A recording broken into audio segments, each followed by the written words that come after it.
Several years ago, Amy and I we were heading out on a date night. About once a month, we go out somewhere a little bit nicer so we can hold hands and gaze longingly into each other's eyes. So we're en route to this restaurant. I don't remember where it was, but we're en route, and I'm embarrassed. This has happened a couple times.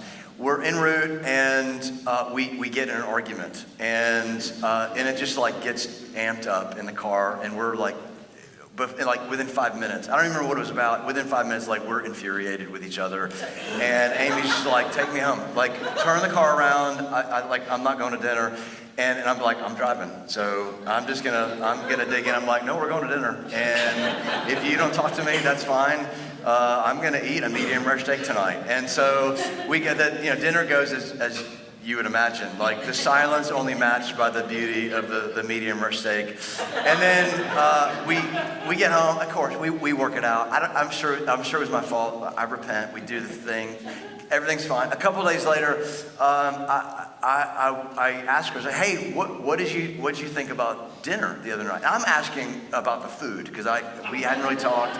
She's thinking kind of relationship. I'm like, "What did you think of dinner the other night?" And just like very succinctly, perfect sarcasm, she's like, "It could have been better," right? And I think about those moments for us, and it's like a parable for life because you ever want something so bad and then you get it and then you end up blowing it up, right? Like you're not even sure why you blew it up. But you're like watching yourself pull the grenade out, pull the pin out, drop it in the thing that you love the most, right? Like I see it with young dating couples, and I'm presuming, like you're dating because you really like each other, but all you do is fight every day. Or young married couples, I see this really, this is super common. After about a year of marriage, the oxytocin has worn off, and all the quirks that you thought were adorable when you were dating now are the things that you want to strangle them for, right? Like, no, I don't know that from experience. I just, I've heard about that. Ronald Rawheiser, he says this. He says, narcissism accounts for our heartaches, pragmatism for our headaches, and restlessness for our insomnia. And constancy of all three together account for the fact that we are so habitually self-absorbed by heartaches, headaches, and greed for experience that we rarely find the time and space to be in touch with the deeper movements inside of and around us. For every kind of reason, good and bad, are distracting ourselves into spiritual oblivion. It is not that we have anything against God, depth, His Spirit. We would like these. It is just that we are habitually too preoccupied to have any of these show up on our radar screens. We are more busy than bad, more distracted than non-spiritual, and more interested in self than anything. New Testament scholar Scott McKnight, he reports that the word listen is recorded more than 600 times in the Bible, and the primary complaint from God to His people, that's us, is that we just don't listen. He goes on, he says, God saves them, calls them out, gives them a new name and identity, and His primary complaint is that we are distracted, meaning He's doing all this. He's doing every good thing in our life, and yet we just can't see it. During the COVID years, Amy and I we got a little Airbnb in the woods, a little cabin, which is usually not our speed. We get this little cabin, it's kind of a tiny house. And one morning we go out of the cabin and we're sort of exploring the property. And there's this little trail behind the cabin, and we take the trail. We go maybe a tenth of a mile down the trail, and the trail literally empties out on the Appalachian Trail. Now, what's interesting is like I'm standing in the middle of the Appalachian Trail in my flip-flops and a latte in my hand, right?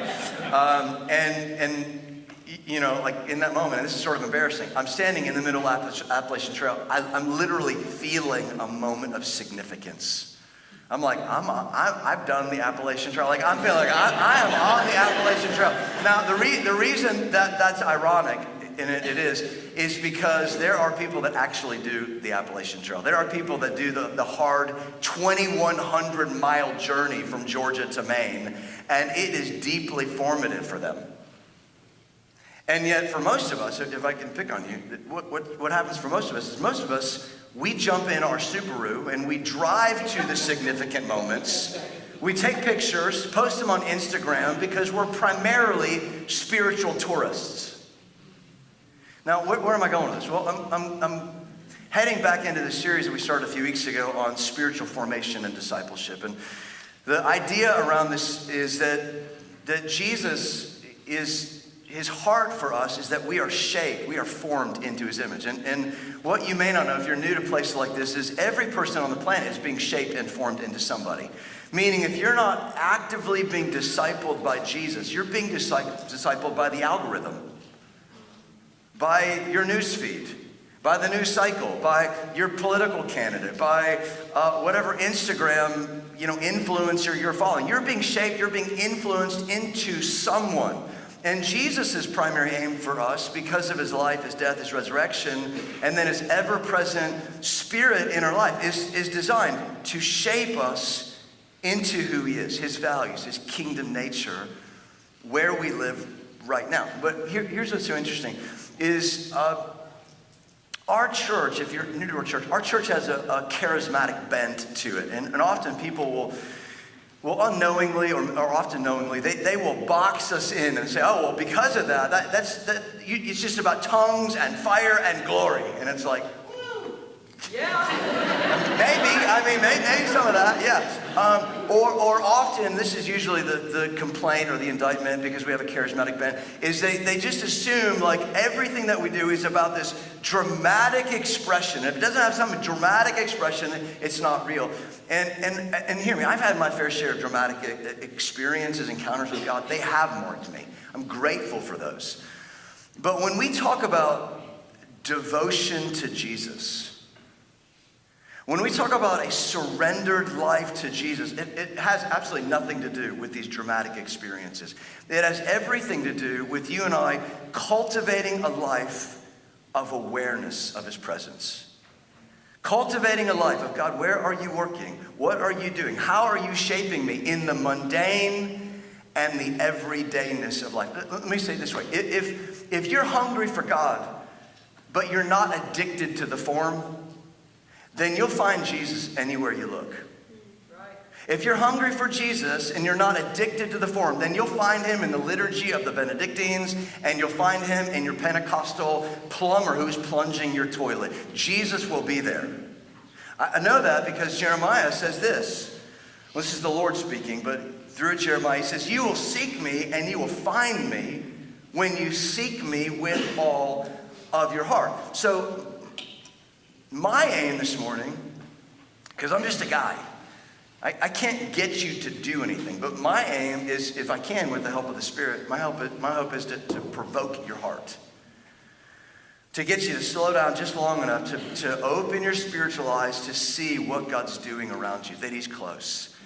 He's using the mundane, he's using the everydayness, the moment in line as you're buying tires, the moment you're at the grocery store buying formula for your children, the moment you're sick in the bed. Those mundane moments that you don't post on Instagram, those are the moments that God is shaping you the most. And that you and I would have eyes to see that. I want us to go Luke chapter 10. I love this story so much.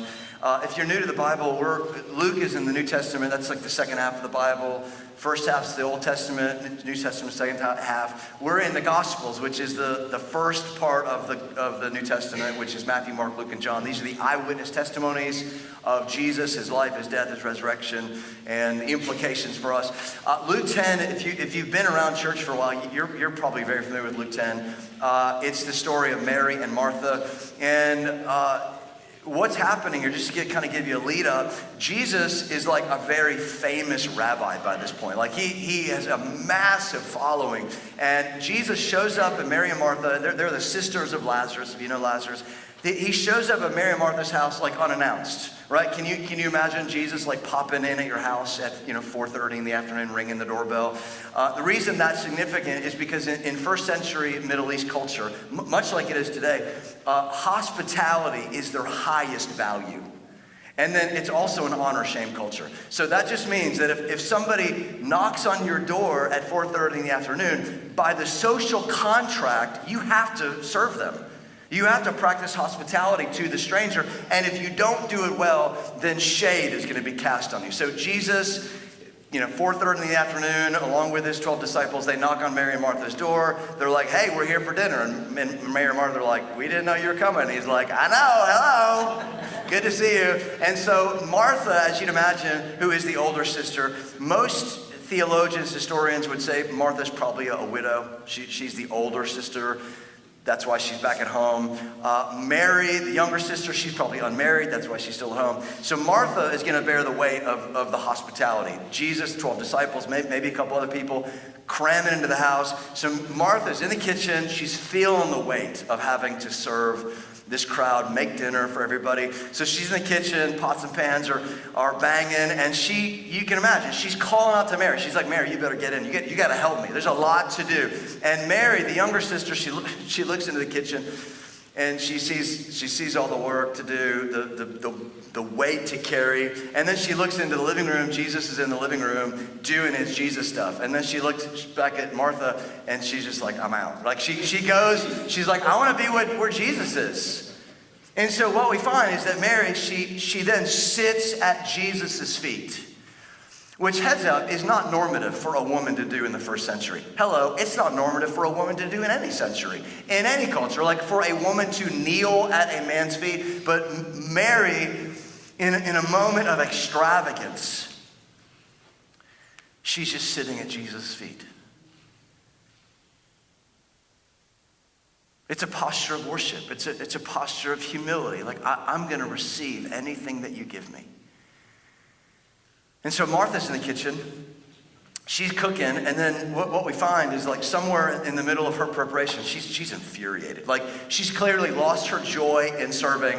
She bursts into the living room where Jesus, he's probably teaching, he's doing something that Jesus does, and like she totally interrupts Jesus.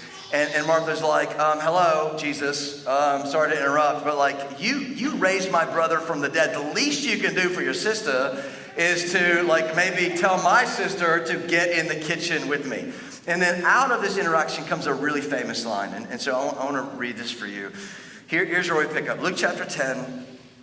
This is where we're going to pick up. Martha bursts in. She says, Lord, don't you care that my sister has left me to do the work by myself? Tell her to help me. Now, listen. Anytime Jesus says your name twice, it's not a good thing, okay? Like, it's not a good moment. So he says, Martha, Martha, you are worried and distracted about many things, but few things are needed, or indeed only one. Mary has chosen what is better, and it will not be taken away. Now, I love the line, Lord, don't you care? And which Jesus is like, no, I don't care. He clearly does care, but he's like, Martha. He's like, you are worried and distracted about many things, but few things are needed, or indeed only one. So listen, the point of hospitality, and I don't want you to miss this because this is really the centerpiece of this talk. The point of hospitality is to enjoy the presence of your guests. Do you guys understand that? Like, how silly would it be for you to invite some friends over, to create this beautiful environment, and yet you actually never enjoy the presence of your guests? And this is the complaint against Martha. He's like, Martha, like, I'm super grateful that, like, you're doing all the hard work, you're preparing this beautiful environment. Like, I'm not blaming you for your grit. I'm just telling you, like, I'm in your house, and you're not enjoying that I'm here in the house. And in that moment, Jesus has got two critiques of Martha. He says,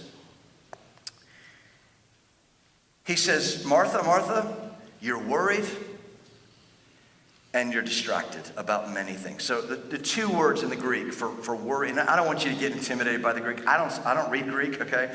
I have a computer program that helps me do that, okay? I just want you to know that. And the reason is I don't want you to be intimidated to ever, like, I want to go a little bit deeper, but I don't ever want you to think that your English translation is not enough. It is 100% authoritative over your life. But the Greek for worried and for distracted are so important because the word for Greek is the idea of being pulled apart. And the word for distracted is this idea of being dragged away. And so what Jesus is saying to Martha, he's like, listen, I'm in your house for a really short time.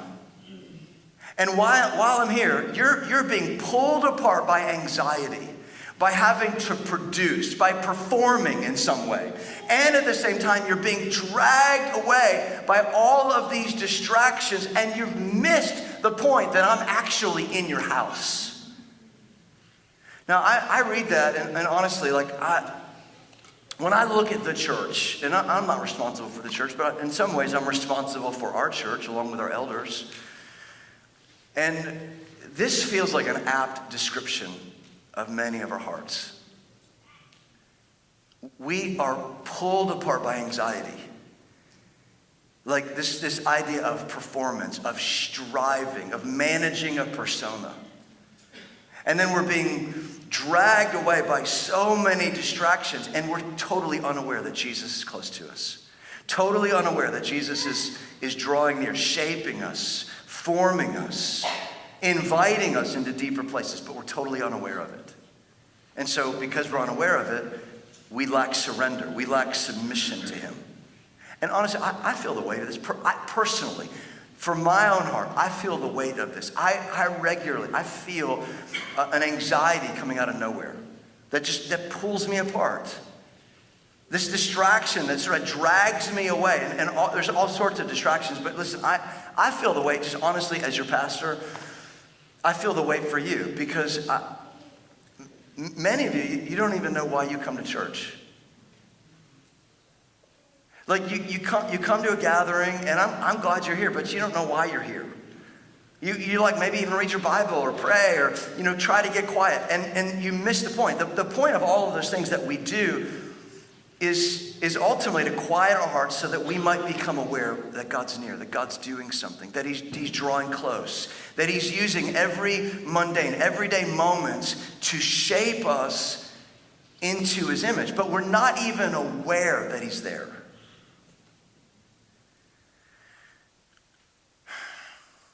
I'm not trying to condemn you, I promise. I'm not trying to beat you up. Let me do this. Let me transition just for a second. Let me transition. I just want to rail on tech for a second. Can I do that? Sure. Can I rail on technology just for a second? This is my soapbox. Listen, here's the idea, is that every one of us, even if you're here and you're not a Christian, this is a reality. Every one of us has an outward life. We have an outer life that we spend the bulk of our energy managing, cultivating, building up so other people will see it, love it, praise it, and exalt it. And in our building up of our outer life, it is always at the expense of intimacy with Jesus in our inner life. Your outer life is always at war with your inner life. And honestly, this is why I love this thing. I do. I'm going to be the first person to be like, I love this. I'm grateful for technology. My daughter just texted me. Thanks, babe. I love my phone. I'm grateful that I can text my daughter right now if I wanted to. She's somewhere in the gathering.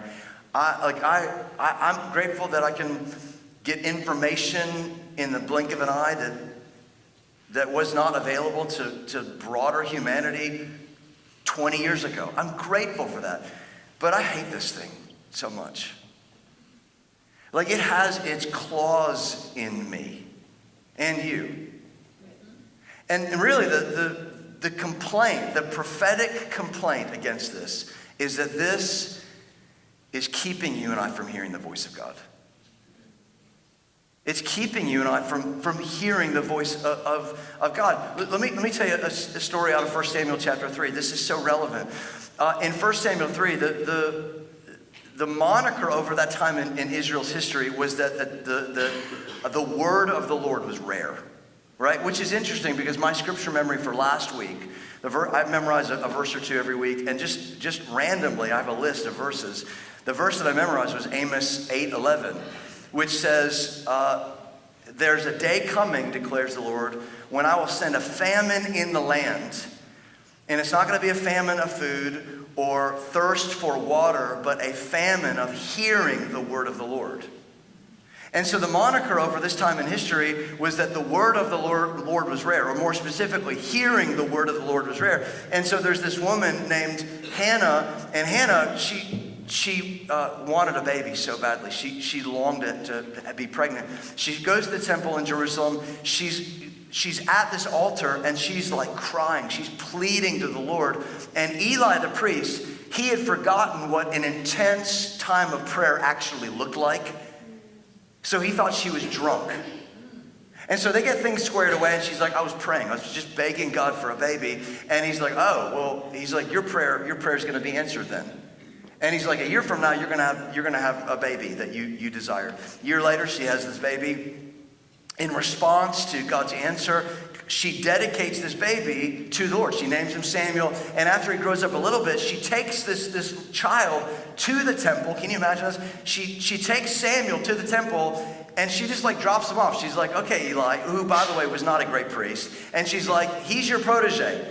I'm dedicating him as a priest to God for the rest of his life. And so one night, Samuel is in his bedroom, and he's sleeping. And the voice of the Lord comes, wakes him up, and he assumes it was Samuel or Eli calling him. So he gets out of bed, goes into Eli's room, and he's like, did you call me? And Eli's like, no, why are you waking me up? Go back to bed. So they go back to bed. A little while later, the voice of the Lord wakes Samuel up again. He gets out of bed, goes into Eli's room, and he's like, did you call? And he's like, why are you waking me up? It's the middle of the night. Go back to bed. Third time it happens, Samuel comes into the room, and Eli finally is like, okay, it's been a long time since I've heard the Lord, but it sounds like maybe the Lord is speaking. And so he says, Samuel, here's the thing. Go back to your room, and the next time you hear the voice, simply say, Lord, here I am, your servant is listening. I was thinking about that story because what if that, the 1 Samuel 3, what if that happened in today's generation?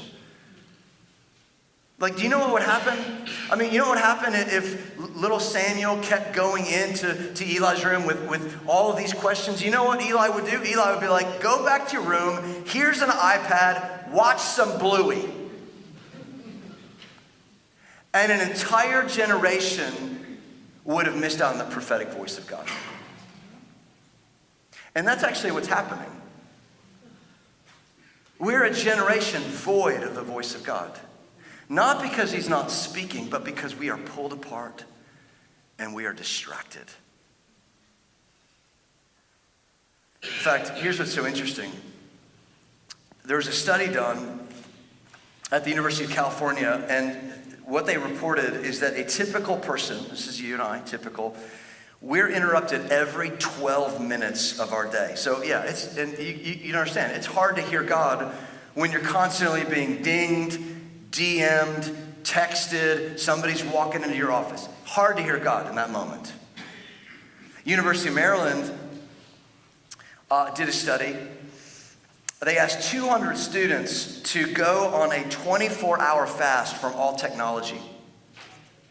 Afterwards, when they were tasked to write about the results, the students complained about three things: being bored, being unengaged with news and events, it's FOMO, and then feeling left out by their friend group.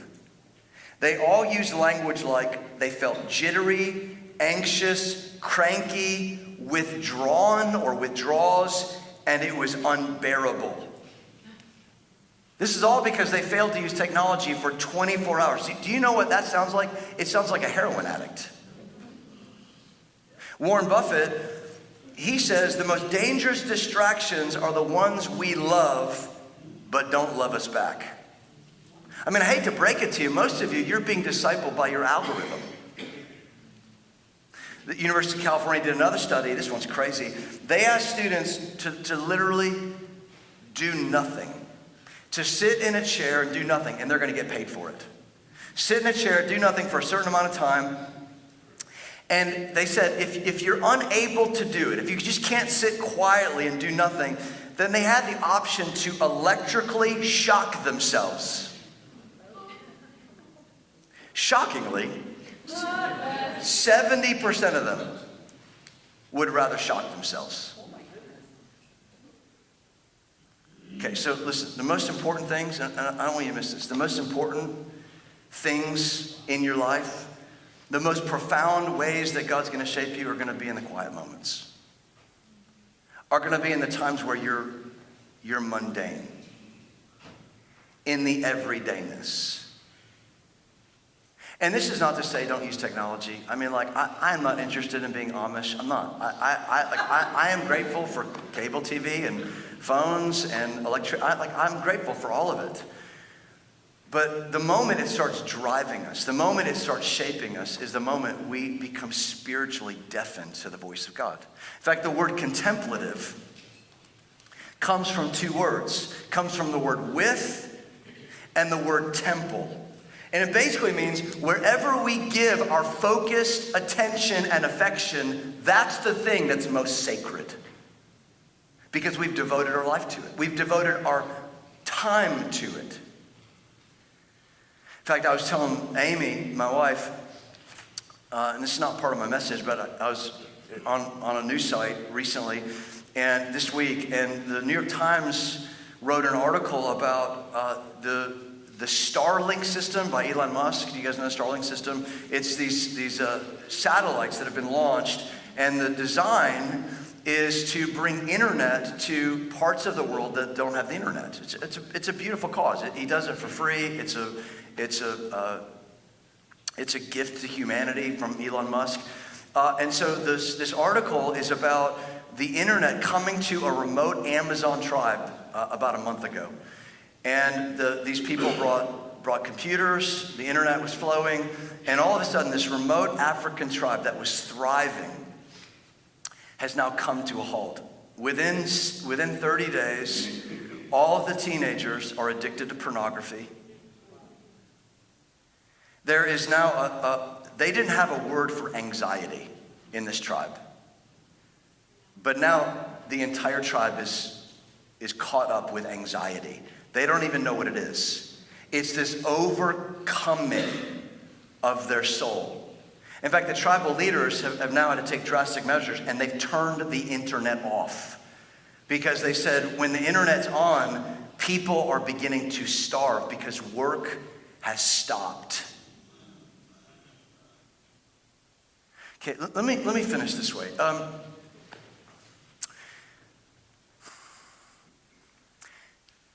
To believe in Jesus, especially in the South, to believe in Jesus is reasonable. I mean, you might be here and may not have a lot of church experience. You'd be like, I believe in Jesus. And it's a respectable thing in Tuscaloosa, Alabama to say, I believe in Jesus. And it's a respectable, reasonable thing to serve Jesus. Those are beautiful things. But what did Jesus say to Martha? He said, Martha, this one thing will not be taken away. What did he say? What was he referring to? He's pointing down to Mary. He says, this one thing, this won't be taken away. The inference is that Martha, everything you've been doing to somehow serve me, all of that's actually going to be taken away. What does that mean? I'm assuming he's talking about her motives, because serving is not evil. But in some way, perhaps her motives were like, I'm going to prove something. I've got a debtor's ethic to the Lord. I'm going to show Jesus how spiritual I am, how responsible I am. And Jesus essentially is saying, you can do all the right things, but with the wrong motives, it's still going to go in the fire. And Jesus says, this one thing, this won't be taken away. And what he's referring to is not the reasonable and respectable thing. It's the extravagant, unreasonable thing. Sitting at Jesus' feet. Simply being with Jesus. Learning to abide with Jesus. Listening for his voice. Surrendering all that we are. Saying, Jesus, you get to shape me. I am clay to the potter. But the way that happens is by clearing space. By stilling our soul. And saying yes.